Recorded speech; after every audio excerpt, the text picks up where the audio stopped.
اعوذ باللہ من الشیطان اللعین الرجیم بسم اللہ الرحمن الرحیم الحمد للہ رب العالمین والصلاة والسلام علی اشرف الانبیاء والمرسلین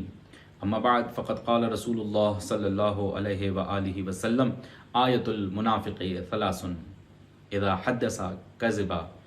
واذا وعد خلفا واذا اؤتمن خانا۔ عزیزان گرامی قدر، آپ صلی اللہ علیہ وآلہ وسلم کی باتیں لے کر آپ کی خدمت میں حاضر ہوئے ہیں۔ روزانہ ایک حدیث آپ کی خدمت میں پیش کرتے ہیں۔ آج جس حدیث کو آپ کی خدمت میں پیش کر رہے ہیں اس میں آپ صلی اللہ علیہ وآلہ وسلم منافق کی 3 علامتیں بیان فرماتے ہیں کہ منافق کی 3 علامتیں ہیں کہ جب وہ بات کرے گا تو جھوٹ بولے گا، جب وہ کوئی وعدہ کرے گا تو وعدہ خلافی کرے گا، جب اسے امانت دی جائے گی تو وہ خیانت کرے گا۔ یعنی جو جھوٹ بولتا ہو، وعدہ خلافی کرتا ہو،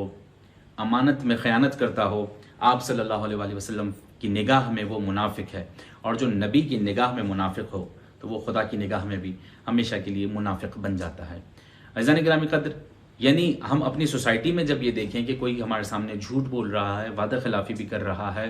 امانتوں کا بھی دھیان نہیں رکھتا، امانت میں بھی خیانت کر رہا ہے، تو ہمیں نبی کی حدیث سے انسان کو پہچاننا نبی کی حدیث کے ذریعے بہت آسان ہو جائے گا کہ وعدہ خلاف، جھوٹا اور خائن